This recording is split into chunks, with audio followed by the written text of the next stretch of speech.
Vicky Foxcroft, Labour MP, former government whip. It's your first broadcast interview since you resigned as a government whip. And just to explain, a government whip is one of the people, it's a ministerial position, and your job is to ensure that MPs vote the right way. But you resigned from that position because of the government's welfare proposals. Just remind us why you resigned. I mean, part of the reason was in the run-up to the general election, I was the shadow minister for disabled people. And I went out and said that we would be reforming the welfare system, which is actually the right thing to do because it doesn't work, for disabled people and for others, but that we would be doing it with disabled people. And that wasn't the proposals that were coming forward. Indeed, there was some quite, bad cuts to disabled people's benefits suggested, particularly around PIP and having to have 4 points before you would be able to access the benefit. And I was just really concerned about that. And, at that point, didn't feel that I could support it and didn't feel that I could go out and whip for it and get other MPs to do the same. And as a result of that, and as a result of lots of other Labour MPs' protestations, those proposals are radically changed now. But you were elected as a Labour MP in 2015. You serve on the Labour front bench for most of that time. You finally get a Labour government. You get a position from day one of that Labour government. It must have been incredibly difficult to quit. What was the hardest thing about leaving your ministerial job for the government that you've worked so hard and has been such a long time in coming? Yeah, it was really difficult and I really would have rather not had to do that. And in the end, I actually voted for the proposals. So, but what was really kind of tough to me is that I really do believe in collective responsibility.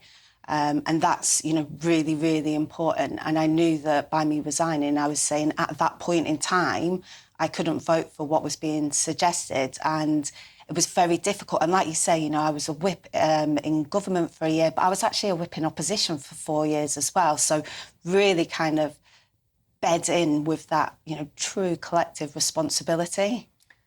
It must have been really hard. Were you thinking about it for a long time? Were you having sleepless nights about it? Should I stay? Should I go? You voted for it, by the way, I should make clear, after it was radically changed and all the things that you were concerned about had been removed, which enabled you to vote for it. But how long had you been thinking about? Ever since the Green Paper was first published. Was that the first proposals? Yeah, so that was back in February, March time. Gosh. I was actually having a hard personal time at that time as well with my dad passing away quite suddenly.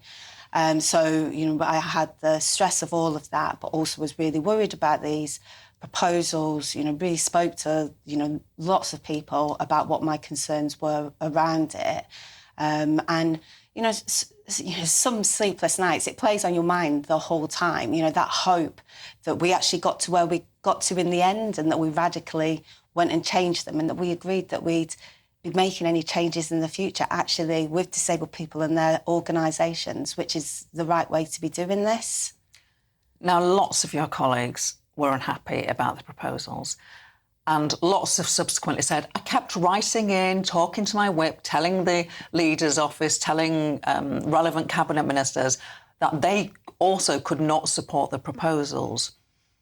They obviously didn't listen until it was right at the last minute when they had to pull most of it anyway.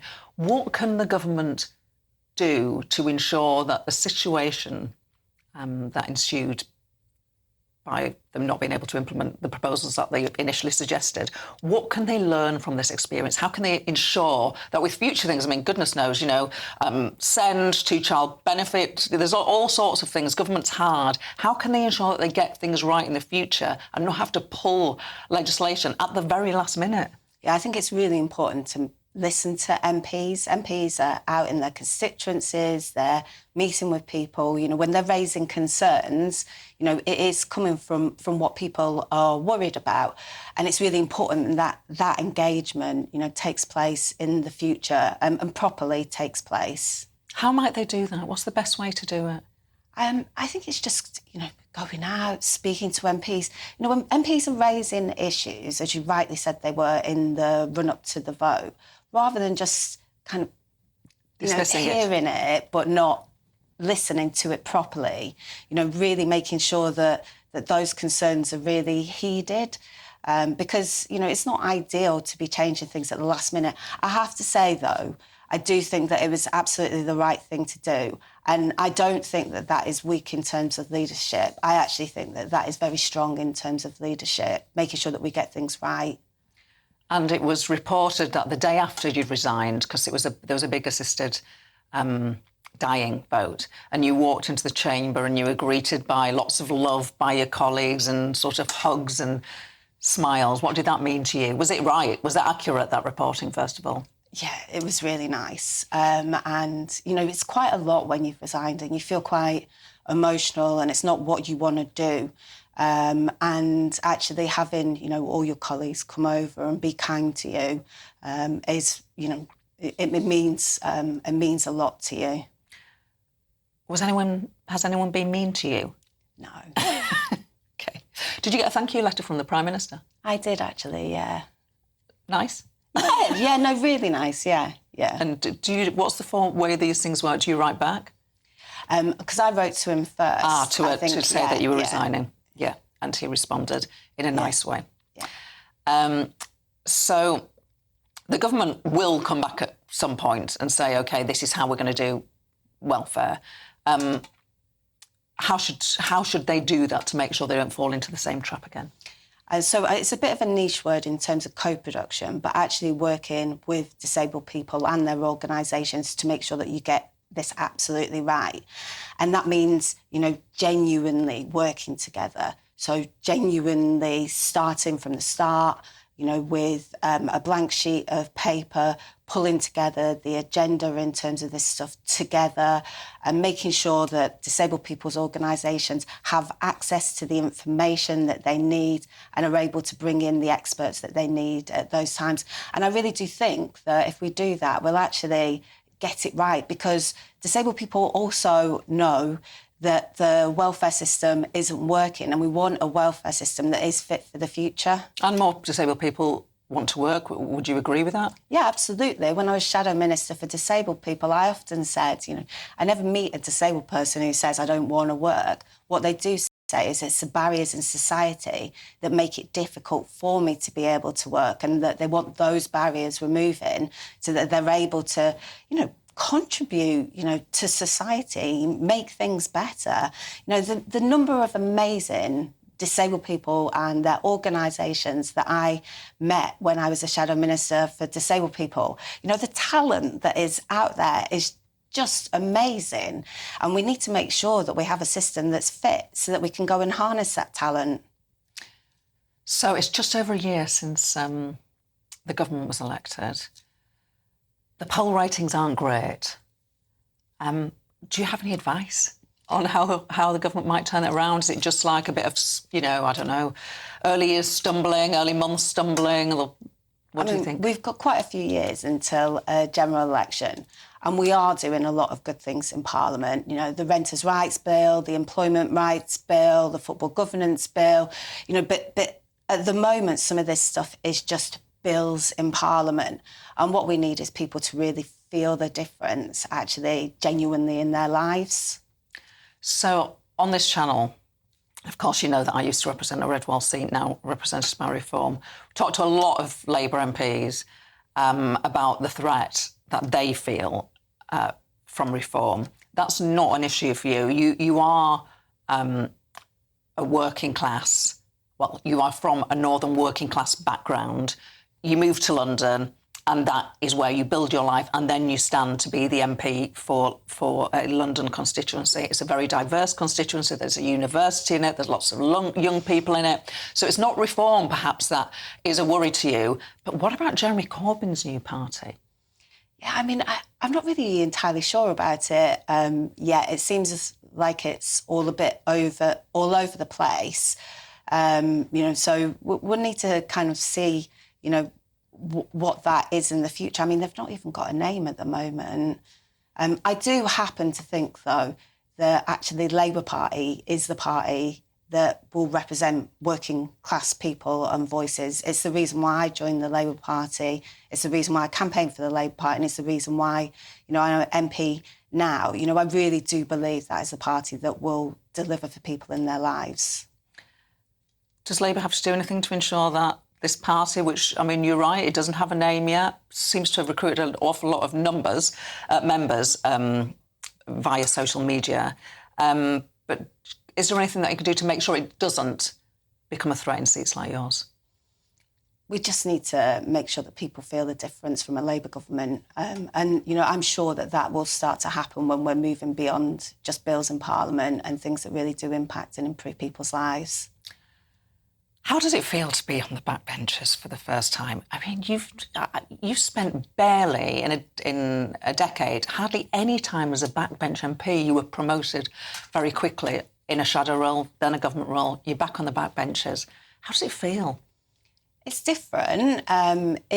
It's interesting. A lot of different conversations and stuff. One of the things that always stuck with me in Parliament is a Conservative MP stood up and said, if you don't like being on the backbenches and you're not happy being on the backbenches and you're only focused in terms of being, whatever the next position is, then it's not the right place for you. And I think that is, really, really important. And you're right, you have an amazingly big megaphone as an MP. You don't need a job to use that megaphone. You have a great voice as an MP. How are you going to use it? Have you decided yet? Do you have a campaign in mind? I'm wanting to take time to kind of think about stuff, but one of the things that I am really passionate about is about working class people and their involvement in the creative industries. And I think over the last few decades... Like music, acting... things like that. Yeah, absolutely. Dance, museums, theatres. And over the last few decades, we've actually seen the number of working class people dramatically decrease. I think it's like more than halved, and it's less than 10% of working class people who are involved in, music, theatre, film. Less than 10% of working class people, yeah. And I think it's a really, really high figure in terms of those who went to private school as well. So I want to, play my part in whatever way I can to increase that figure. And it's really personal for me as well. So when I was younger, I didn't actually do very well at school for a multitude of different reasons, particularly around moving about. I believe I've spoken to you about some of this stuff in the past. You had periods of homelessness, didn't you? Yeah. Temporary type accommodation, yeah. So I didn't do very well in my GCSEs, but I went to college and I did a BTEC in performing arts. And that really was the game changer to me. And whilst I was there, people spoke to me about going to university. And so I went on and went to university. I had no idea what university kind of was. I didn't know what was deemed to be a good and not good university. But that really kind of opened my eyes and opened opportunities. And it's not just the kind of being an actress in the future, which obviously is what I wanted to be. But it's all of the other skills that you learn within it. And one of the things is that you see, in private schools, people have all of this access to all of the different arts, to drama, to music, to dance. And actually, in our state schools, there isn't that much access. Now, this is something that Labour is looking to change. And so I want to work with the Labour government to really make those changes so that we move from less than 10% to, 40, 50%, because our voices are really important in those industries, because if you can see it, you can be it. Any working class role models out there for you? I've put you on the spot there. Any actress the soaps are very good at promoting working class talent, actually. Yeah. When I was younger, I always wanted to be Tracy Barlow on Coronation Street. She's a great... she's had her ups and downs in life, but she's a great character. Yeah. And also she kept changing who was that actress all the time. So I was like, could this be my chance? Vicky Foxcroft. Big few weeks for you, and we'll look forward to watching your progress and campaigning for more working class people in our creative industries. Vicky Foxcroft, thank you very much. Cheers.